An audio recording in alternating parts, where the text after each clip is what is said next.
And Hare Krishna. And majority of the forest has been cut down for timber and furniture wood and whatnot. So when I was staying in the village at night, there's a herd of elephants that comes middle of the night crashing through the village because they're looking for food. Because when you take over their forest, then they come to you for looking for food. So they're plundering through people's banana trees, banana orchards, and fruit trees, and having a feast in the middle of the night. So that was very, very interesting. It's humans. We have a very unique way of Anna, thank you for joining us. We have a very unique way of uh, coexisting with others because we tend to take the larger portion of that existential space, and so what happens is there is competition. So this is what happened the first night I went there. I want to meet this aunt, and in the middle of the night you hear everybody screaming, and you see a herd of, I think it's 10, 11 elephants. They go through and they eat whatever fruit trees and banana they can find.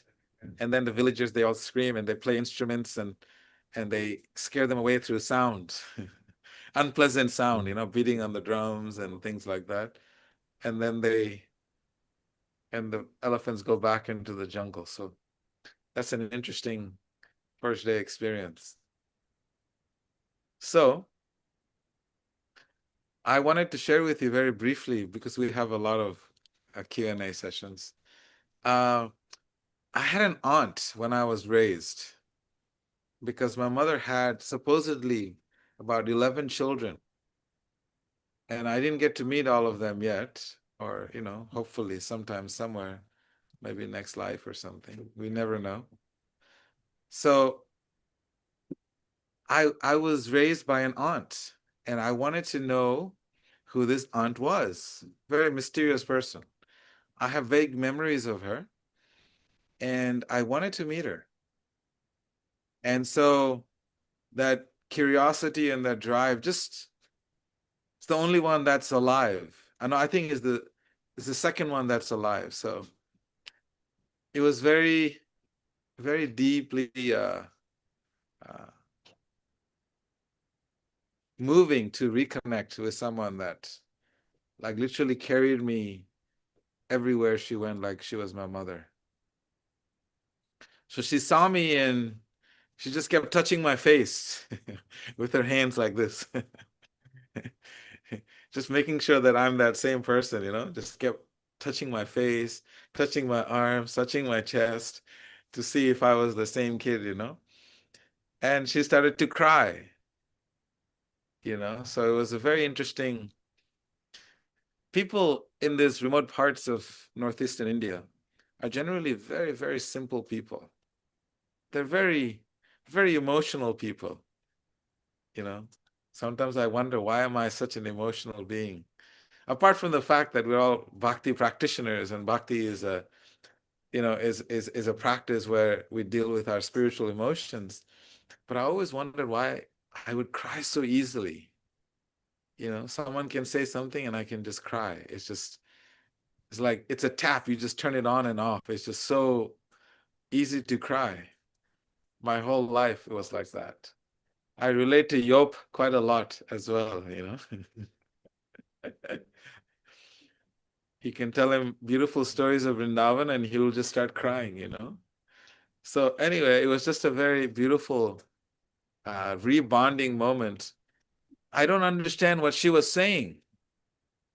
She just kept saying different things, and and just caressing my face, and I was just trying to understand what she was saying. Some of it I understood. She was like, "Oh, you have grown up," and something like that. So this is why I am not having a great internet connection, because I left the village for this call to meet the brother that you just met him online, because I found out that he also had run away from home. So it wasn't just me. He was the first one. He was the trendsetter to run away from home.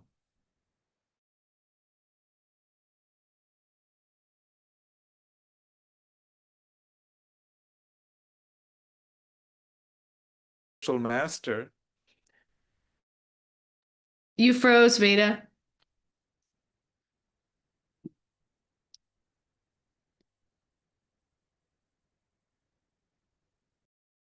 Are we frozen?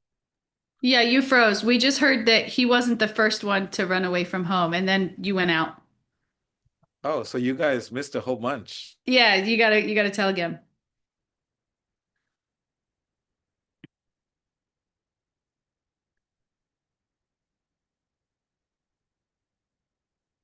Again? Oh no, Yes. you gotta start again. You froze again a second time. So let's start again. Uh, You're good. do You're you have good. better? We see you and hear you now. Oh no.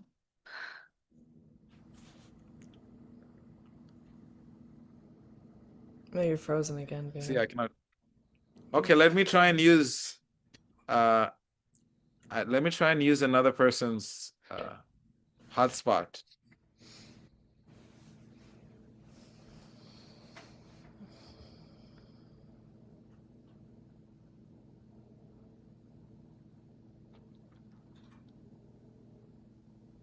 Which one is yours? Redmi Note 13 Pro 5G, this one, right?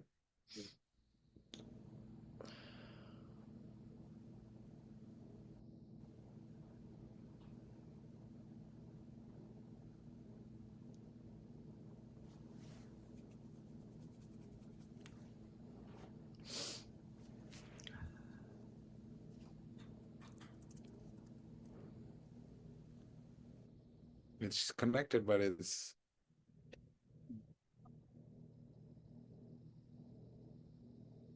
is it working? Yes, connected. Can you all hear me? Yes. Is this better? We'll see. Yes.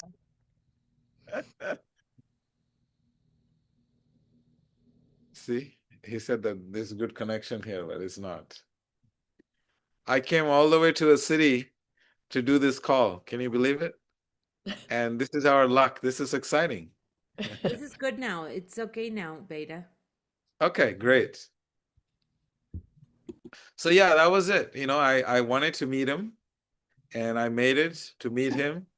And little did I know that he's a he's a big guru, he's a big sannyasi, he has a big temple of his own, and he's got all this uh, huge numbers of followers.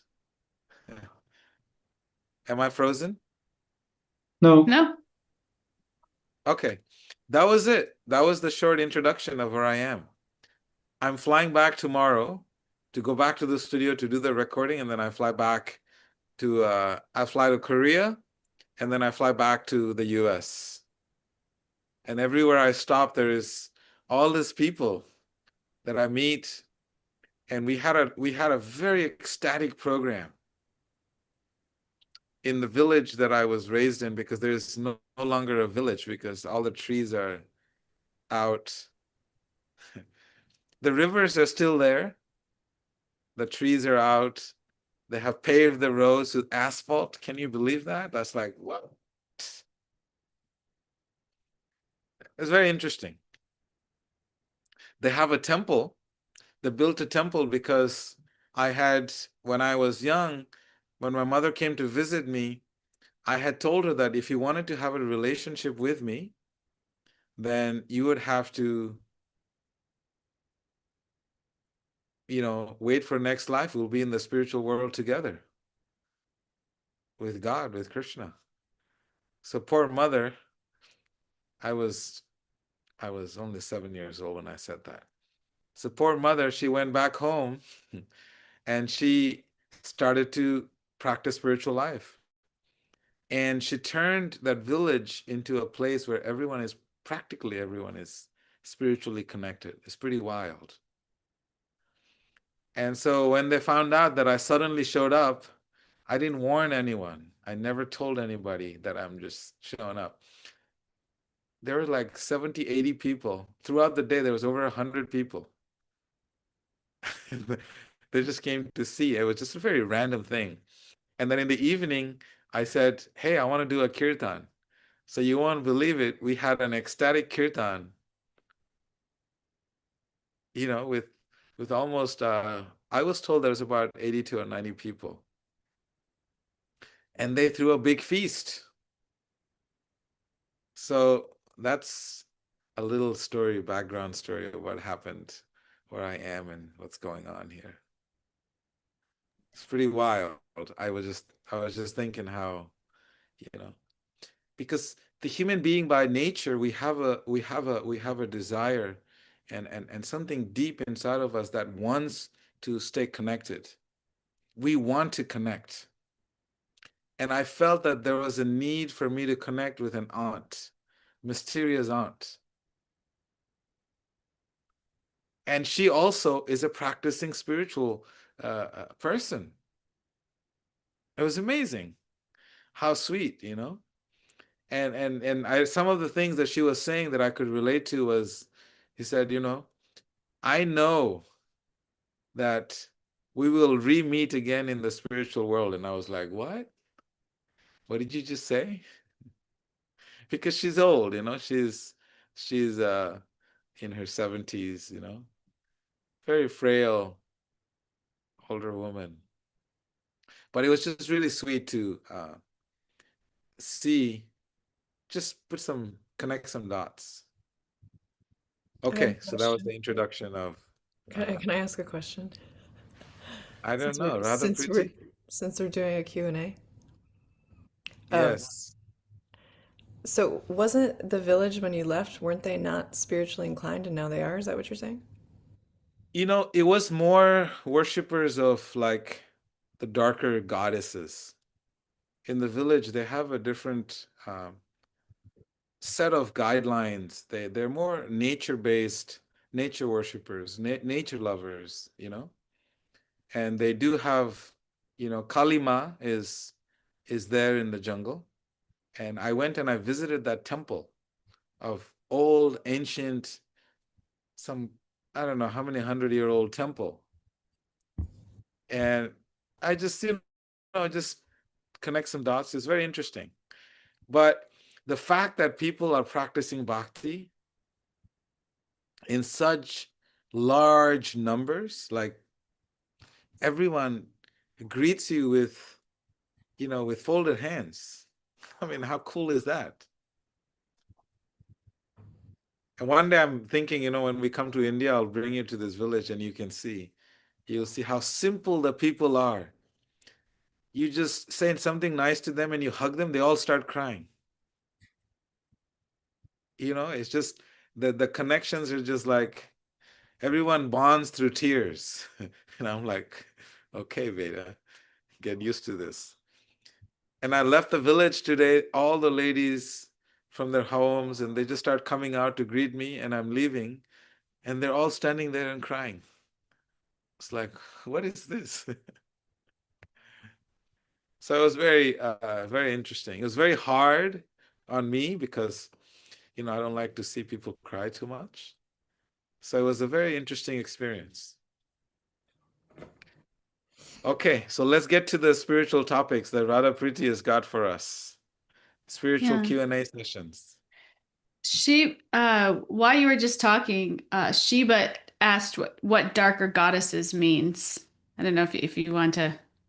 Darker goddesses? Yeah, because you had said Oh, that they worship darker my goddesses. bad, my bad. Bad phrasing of the bad expression. But what I mean by darker goddesses means energies that people use for, say, there's a lot of black magic in the mountainous places, So Kali worshippers are generally they engage in, you know, they want powers. They want to conquer their enemies, so they go to Kalima. It's one of the things that they do. For example, there is a temple here in Assam. It's called Kamakhya. I am in Assam. So there's a temple called Kamakhya. It was the deity, Shiva's wife. She had committed suicide because her husband was being offended. Shiva was being insulted. So she couldn't bear the insult of her husband. So she took her life. And when Shiva came and found out that her husband took her, his wife took her life because someone was insulting him, that really hurt Shiva. So he got really furious. So he picked up the body of Parvati Devi, Sati, her name, and he started to carry her body around out of despair and just unhappy with the injustice that she had to endure. So at that time, he started to do this dance of cosmic destruction. And that cosmic destruction, because he's the god of destruction, and destruction also means rebirth, by the way. So he's not a bad person, but that's his seva, that's his service. So when he started to do that dance of destruction, then Vishnu, he freaked out. He's like, hey, it's not time yet. Destruction time is not, we got a long ways to go. So then what he had to do is he had to take his Sudarshan Chakra, his spinning disc, energetic disc, to go and slice her body in 3 parts. These stories are there in the Puranas. So the middle part of her body fell in these mountains. And that's why all these tantrics, they come to this place for all their mystical powers in this world. If anybody wants mystical powers in this world, they go to this temple. So it's in the mountains, it's a very mystical temple. And Vishnu had done that to detach Lord Shiva from his attachment,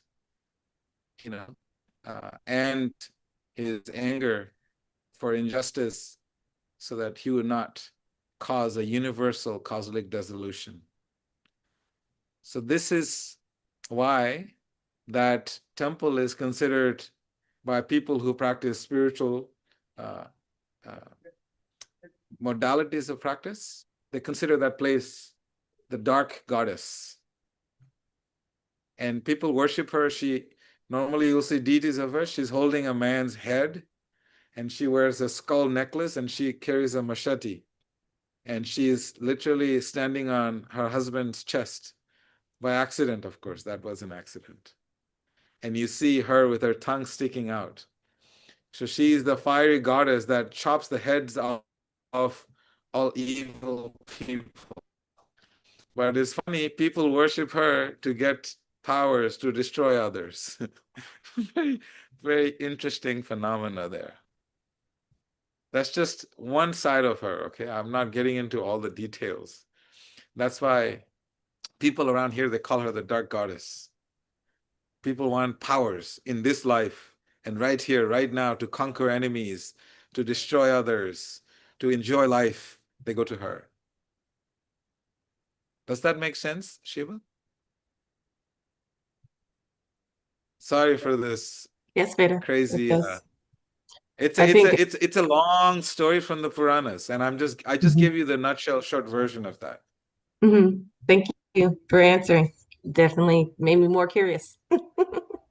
You will see if you just type Kali on YouTube, you'll see a deity and a picture of her with a machete in her hand, wearing a skull necklace and holding a skull by the tuft of the hair, that she just like went and destroyed all these evil people. What do you think about that, Radha? That's pretty wild, right? It's pretty fantastical. Yeah. So Wow. anyway, that temple is very mystical, and it's all ladies controlling that temple. Men have their time in the temple, and they have to leave, and all these lady mystics, they show up there, and they rule. I like that part. I thought you guys would like that. That's funny. So what other questions Oh. do we have? I have a question for you that's just kind Yes. of on my mind. You have a really interesting kind of dynamic and relationship with your family. Like you ran away from home. You didn't know them or see them for some time. You're starting to kind of reconnect with them. And I think you started that maybe a little bit earlier in your life too. But many of us have, we have different kinds of relationships with our families. Like we have strained relationships, we have close relationships, not so close relationships. I know I'm getting ready next week to go home and see my dad, and it may be the last time that I see my dad. And so I'm kind of like processing that. So I'm just wondering, like, when you're reconnecting with your family, you're there, what kind of realizations are you having around family life? We have a very interesting karma. We come into this world. We all have to recognize that when you travel, you carry a bag, you carry a suitcase. No one travels empty-handed. Everyone carries a suitcase or something. So when we come into this world, then we bring a suitcase with us.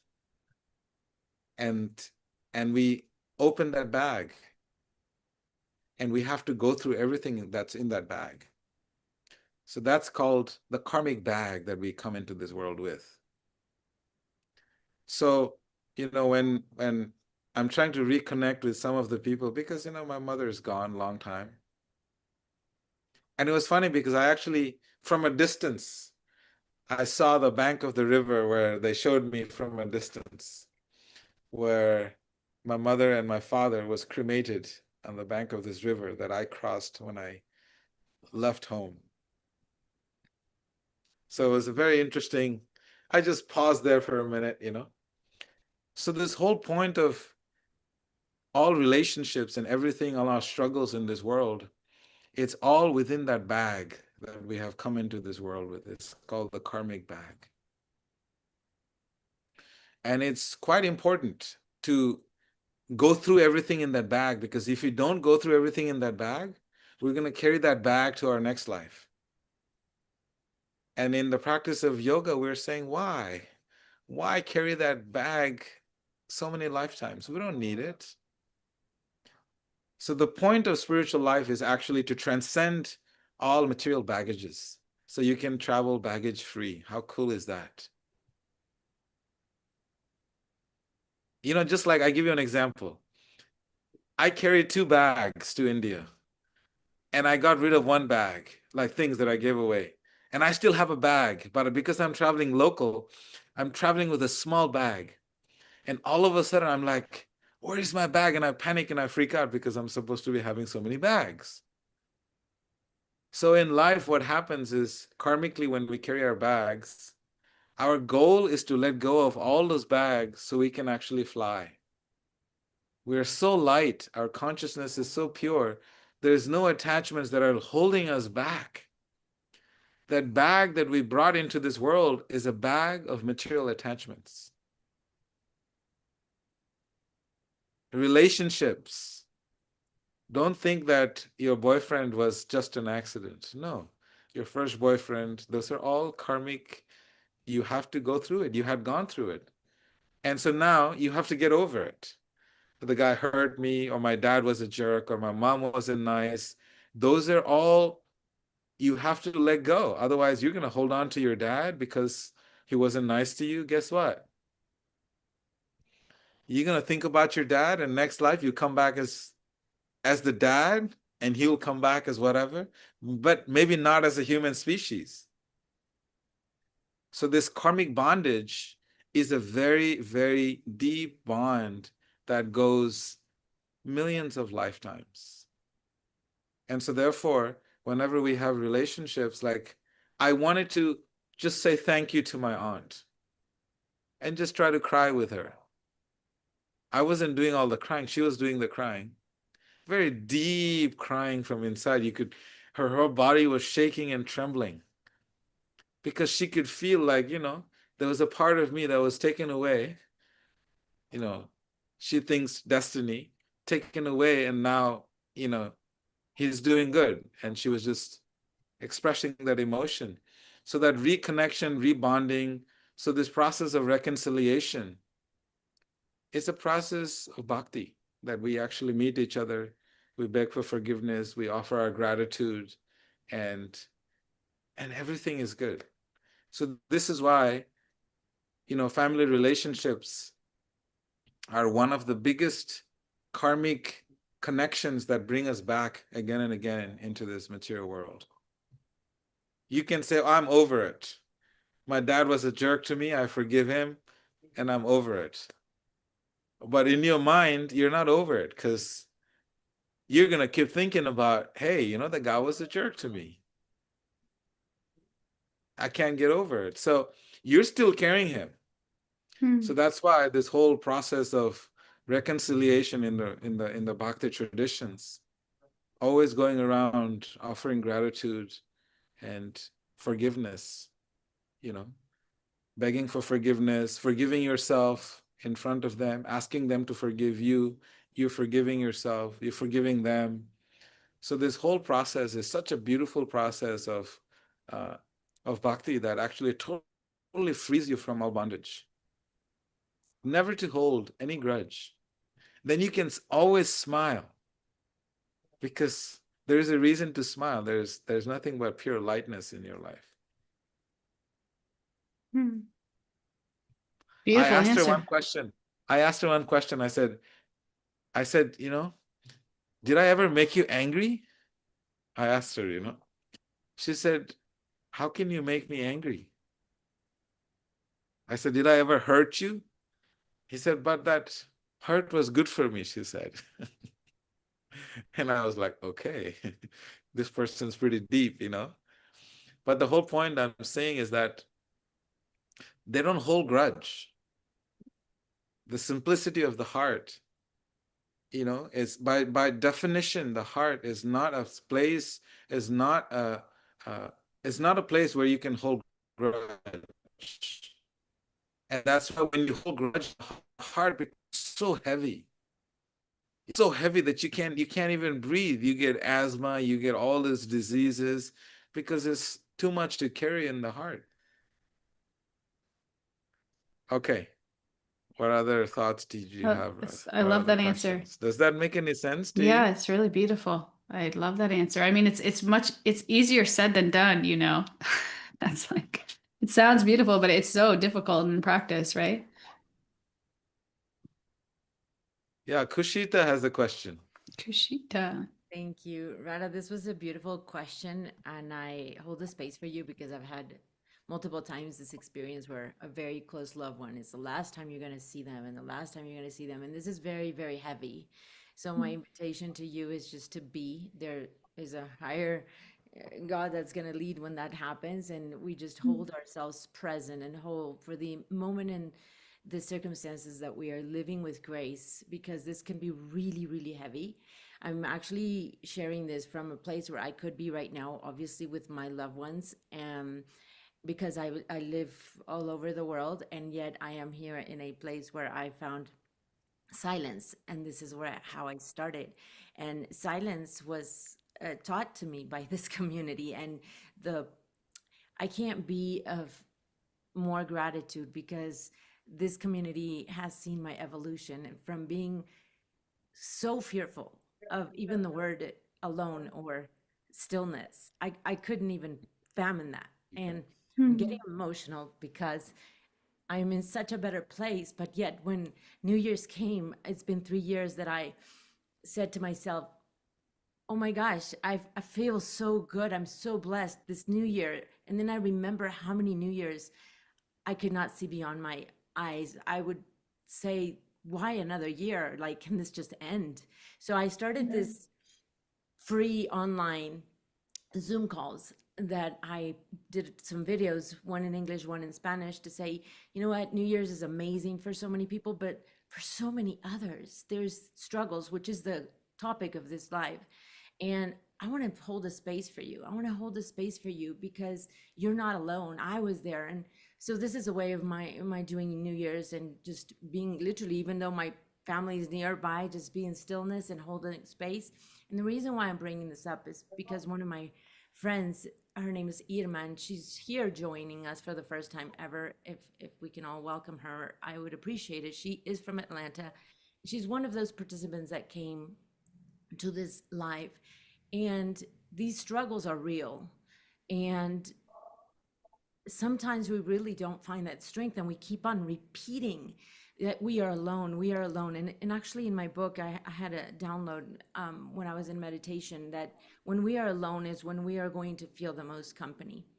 And I wanted to just bring this to the now, and Veda, see how you can help not just Irma and many people that are here, or perhaps we know someone else, that being a life coach and doing the work that we all are doing in one way or another, these struggles are copy paste. There's a toolbox that once we refine it and we understand how the loss of a loved one, relationships, loneliness, lack of abundance, it's the same thing, the same struggles, but yet we continue to repeat them. And so this topic of loneliness, or feeling that you're going to have the loss of someone, or you being alone, is such a strong topic in the struggles. So in honor of Irma welcoming us welcoming Irma, and on behalf of people that feel lonely, and on behalf of how I felt for the longest years, I wanted to bring this topic up, and thank you all for being solid rocks to my heart, because I am in such a better place thanks to this community, and of course you, Veda. Thank you. Rather pretty. Can I talk? Yeah, it's Irma, right? Yes. Oh, okay. Beautiful. May I talk? Please, please. Okay. Let me breathe and say thank you, Val. Thank you very much.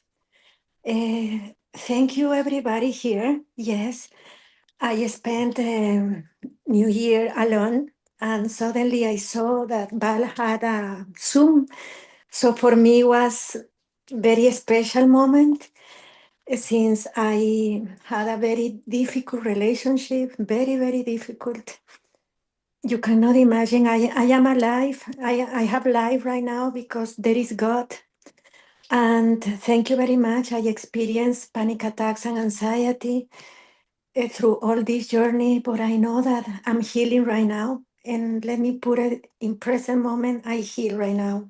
I don't deserve to have others, I don't know, other things in my heart. So thank you very much for this moment. Thank you. You are my family. Thank you very much. Beautiful. Thank you. What a beautiful soul. Well, speaking of New Year's, I just out of curiosity, Veda, do you have a New Year's resolution? I never make any New Year's resolution, because in the tradition of Bhakti, we don't do this New Year's. If you realize, New Year's that we celebrate is actually a Christian New Year. When you celebrate New Year's, it's a Christian New Year, and it's great. We should celebrate Christian New Year's. But some people around the world, you will notice, most people around the world will have their own New Year's.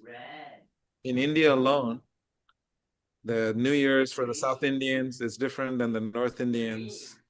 The tribal people, the Native Americans, they have their own New Year's. In the Vedic New Year celebrations, normally for people who worship Krishna is Janmashtami.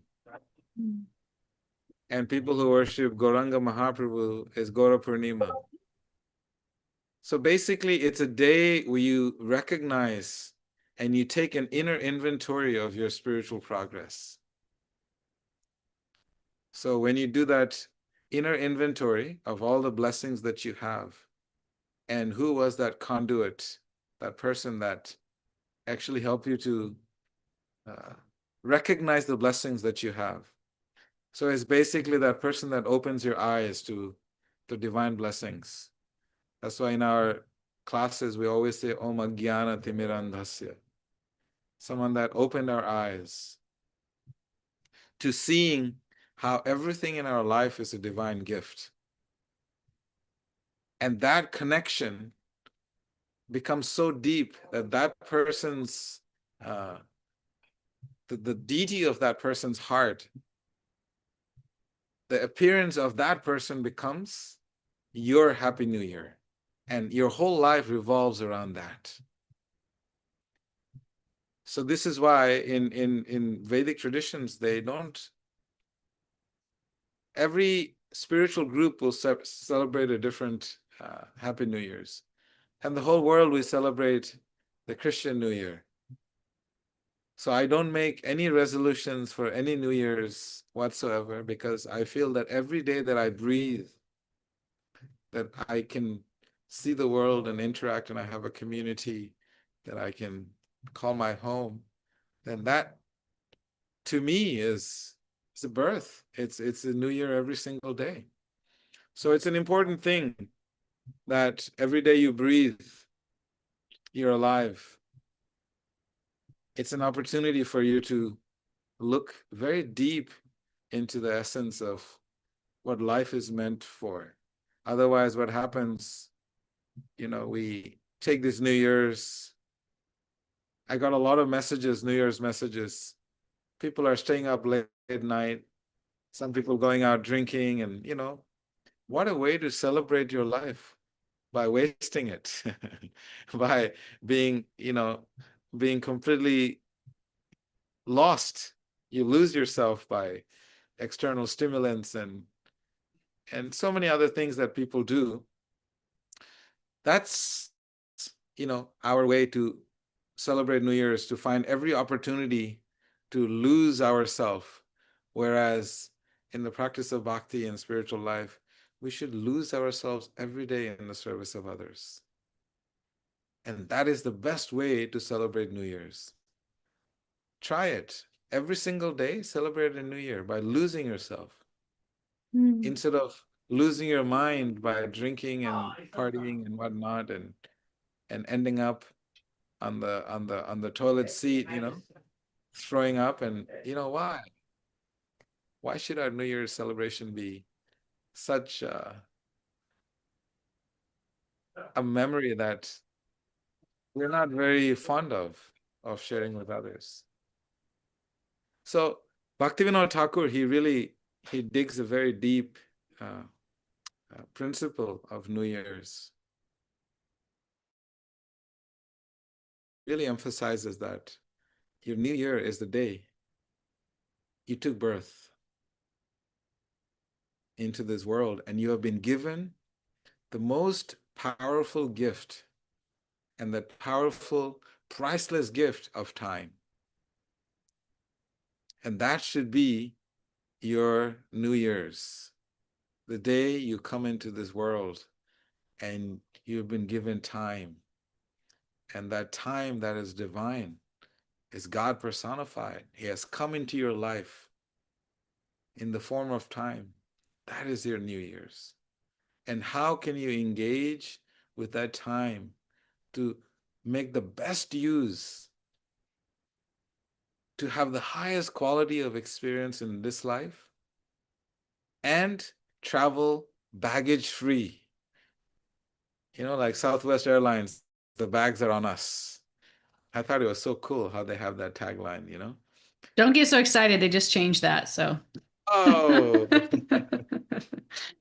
Yeah, that's it's a bummer. bummer. Durga Devi has something she wants to share.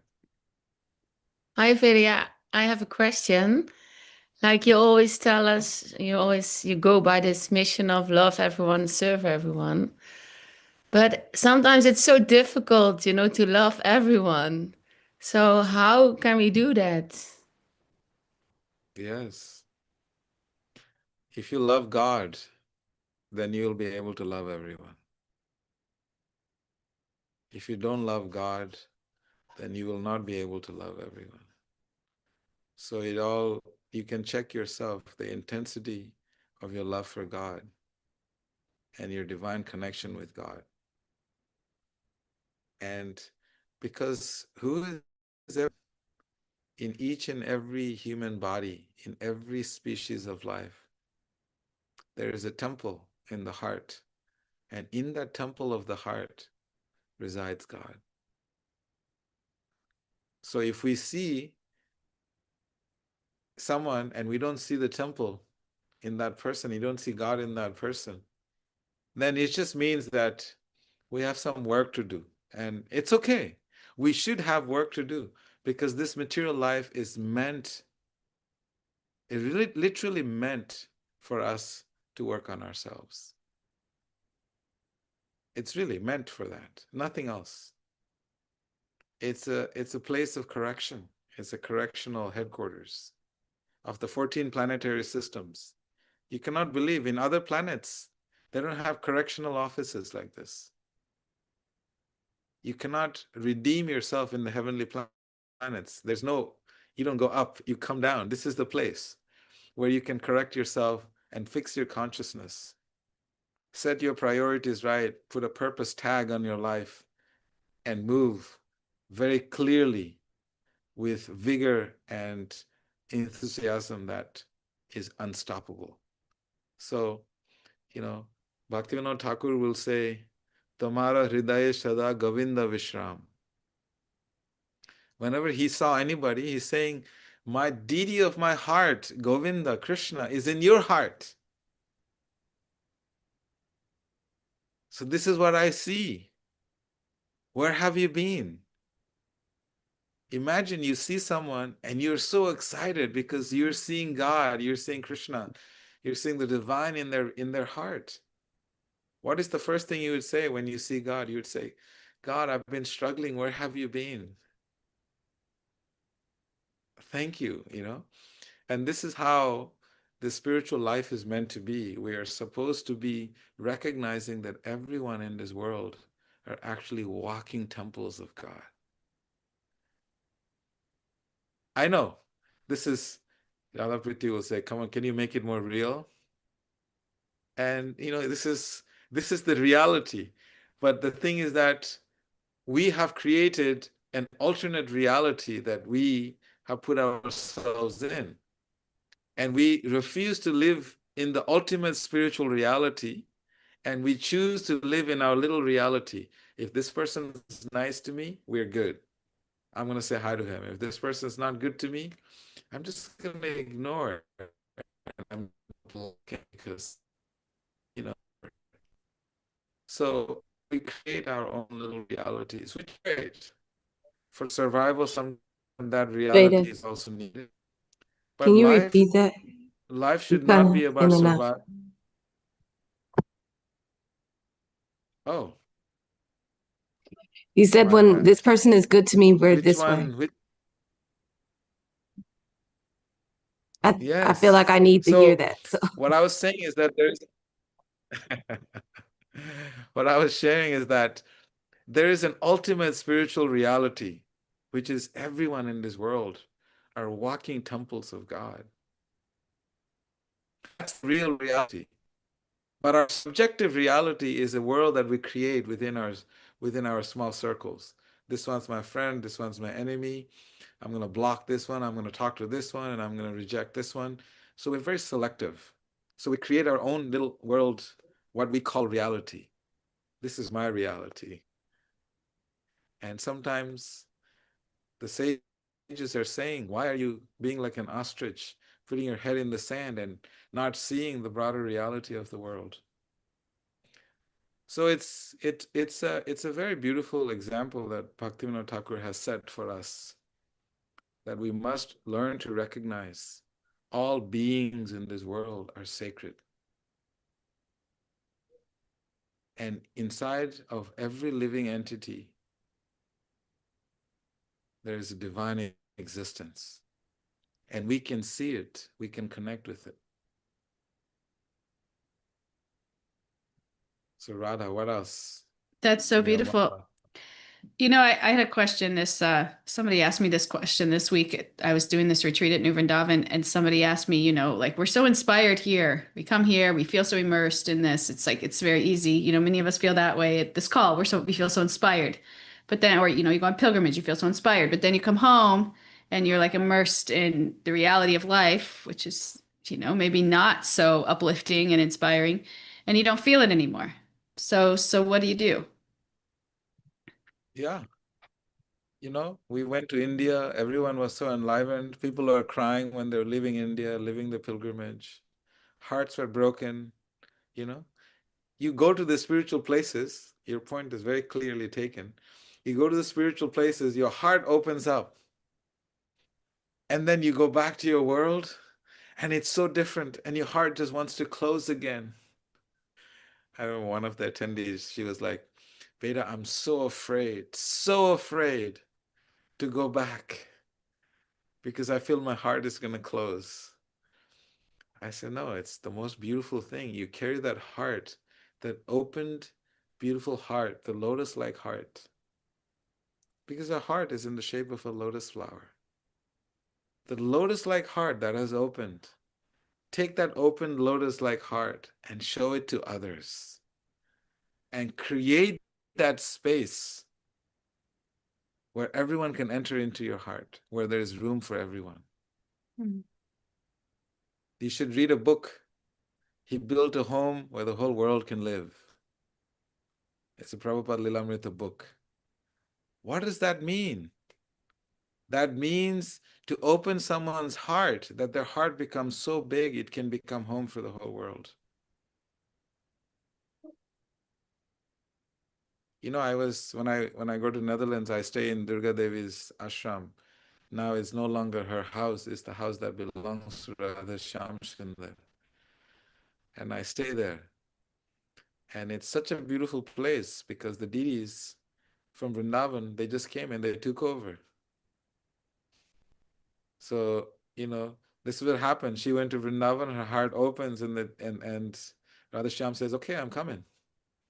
You know, and so this is what happens when we go to holy places, sacred places like New Vrindavan, which is a sanctuary, a spiritual sanctuary for the heart. And when we leave, that sanctuary is no longer there. So we have to create wherever we are into a spiritual sanctuary for the hearts, because the hearts in the world are heavy and people are struggling to walk with that pain and that weight, and they need a resting space. All hearts in this world needs a place to rest. And we as community members, we have to hold a sacred space for others' hearts to come and rest in our little heart space. And this is what community is all about. And so, you know, when we leave New Vrindavan, you have to take New Vrindavan with you, and you have to create the space for other people to come and rejoice in that sacred space. Our time is officially over, but it was so nice to be with all of you, and I didn't get to recognize and offer my. Did anyone else join? Anandini, you know, beautiful soul. Tenerife, thank you. Narada. And I want to leave with you with one last thought, and a recommendation is that wherever you are, there is communities around you. I say get connected and stay connected. And the beauty of that is that the more you stay connected, the more nourished you'll feel, the more energized. And through that, you will notice that you can actually give shelter to others.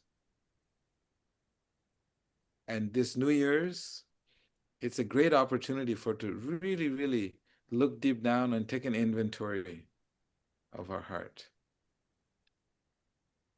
How much commitment have I made to my heart? You'll be surprised. People will say, you know, I have family, children, blah, blah, blah, and so many blah, blah, blahs. And that will never end. And those are all very important. Yes, they're all very important. But the most important thing of all important things is to take a daily inventory of your heart. And when you do that, this New Year's celebration reminds me, Bhaktivinoda Thakur reminds us, that please take an inventory and see what you have and how you can add more. Accumulating heart relationships, accumulating heart connections, accumulating, higher heart frequencies through Sangha and your sadhana and your seva. This is it. This is what life is all about. Everything else, you'll notice, will become irrelevant. They will give you temporary satisfaction to your mind, to your body, to your senses, It's just non-stop distractions. Non-stop. I got so many messages. Veda, I'm going here. We're doing this for New Year's Eve. You want to come? I got like 6 invitations. For what? To watch movies and watch people drink? Seriously? Come on. We have so much more waiting for us to rejoice with, to rejoin with. And so this New Year's 2026, I appeal to each and every one of you, please take a daily inventory of your heart. Do it consciously. A daily inventory, and see where it is. I guarantee you, if you do a daily inventory of your heart, the inventory will increase and increase. And you'll realize what treasure you're carrying in your heart. And you won't look for validation and approval, and there will be no competition in your heart. Otherwise, you will just keep going, one group to another, one community to another. You will just keep hopping and hopping and hopping and hopping. And in all reality, it's really waiting for you deep inside. So thank you so much, Radha Priti and Val and Irma and whoever else, Durga Devi, who shared your questions. I'm so grateful to have all of you, because I do my sadhana every day, and I was just telling the deities of my heart how grateful I am for the Sangha that I have. I wouldn't trade it for anything. It's priceless. That I have all of you all around the world who will give me a little space in their hearts. Where can you find that? Bhaktivinoda Thakur says, if there is no heart, you should not go to that home. A house that doesn't have a heart, you shouldn't go in there, because your heart will not be nourished. So what I'm saying is that I feel such joy in being with all of you. And all around the world, we should all create these spiritual heart-centered communities where we can really, really, truly nourish the principles of bhakti. Keshavi just mentioned, I saw that she has weekly kirtans and heart sanghas in Hanuman temple. Her house was, Hanuman took over her house and put her in the corner of the house.